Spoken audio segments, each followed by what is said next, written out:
भारत को रियासतों का देश भी कहा गया है। बड़े बड़े नवाब और उनकी रिहायशी जिंदगी के बारे में हमने खूब सुना और पढ़ा भी है। नवाबों द्वारा बनाई गई कई इमारतें तो आपने भी देखी होंगी। नवाबों की शानदार जीवन शैली को अपनी जीवन शैली में जोड़ने की कोशिश भी की होगी।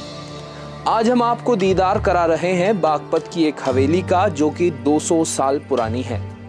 नवाब कोकब हमीद को ये पुश्तैनी हवेली उनके पुरखों की विरासत के तौर पर मिली। नवाब कोकब हमीद अपनी पुश्तैनी हवेली में रहते थे।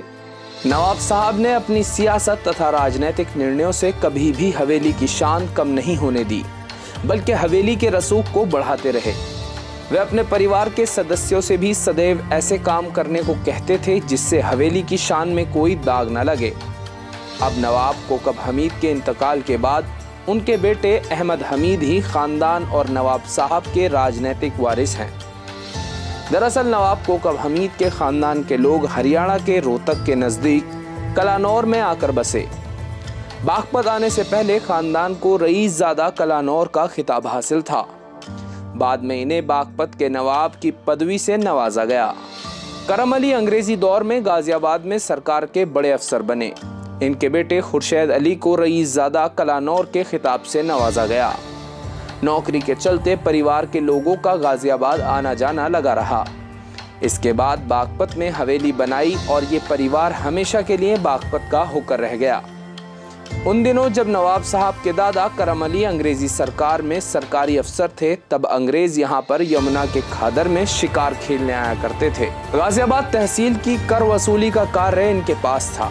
तब मेरठ से लेकर बागपत और गाजियाबाद तक एक ही थे। बागपत के आसपास की जागीर इनके पास थी। इन्हें अंग्रेजों ने नवाब बागपत घोषित किया हुआ था। दादा करम अली ने ब्रिटिश पीरियड में बागपत में आकर अपनी हवेली बनवाई।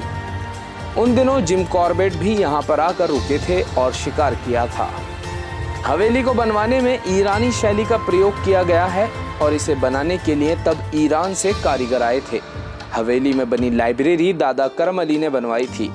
उसमें तब के कई ऐतिहासिक दस्तावेज सुरक्षित हैं। नवाब साहब को पढ़ने का बहुत शौक था। वे आए दिन इस लाइब्रेरी में किताबें पढ़ा करते थे। नवाब साहब की ससुराल अलीगढ़ में है। इनके ससुर अलीगढ़ मुस्लिम यूनिवर्सिटी के वीसी भी रहे हैं। अलीगढ़ मुरसान में उनकी नवाबियत रही है। बागपत के नवाबों के पूर्वजों की योग्यता व शानदार व्यक्तित्व के कारण हर धर्म व वर्ग के लोगों में इनका बहुत मान सम्मान था। इनके पूर्वज अपने धर्म का अनुसरण करने के साथ साथ दूसरे धर्मों का समान आदर करते थे और इंसानियत को अपना प्रथम कर्तव्य मानते थे, जिस कारण इनकी ख्याति देश भर में फैली हुई थी।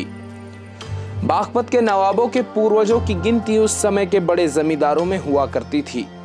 ये सभी शान शौकत मान सम्मान धन संपदा इनके पूर्वजों ने बेहतरीन प्रशासन और जनहितैषी कार्यों के आधार पर अर्जित की।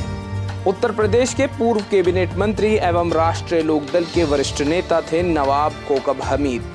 वे 66 साल के थे जब उनका इंतकाल हुआ। उत्तर प्रदेश सरकार में 3 बार मंत्री और 5 बार विधायक रह चुके थे नवाब कोकब हमीद। नवाब साहब ने अपने नेक कार्यों, दरियादिली और इंसानियत से बागपत के नवाब खानदान को गौरवान्वित करने वाली एक अमिट पहचान बना दी। वर्तमान में नवाब अहमद हमीद अपने पूर्वजों का अनुसरण करते हुए सकारात्मक सोच के साथ बागपत की जनता के हितों के लिए निस्वार्थ भाव से सेवा कार्य कर रहे हैं।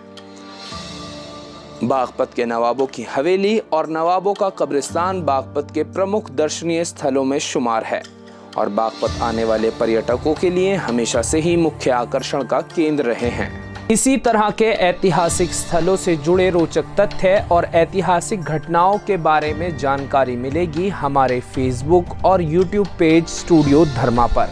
वीडियो अच्छी लगी हो तो लाइक करें और अपनी राय कमेंट में जरूर दें।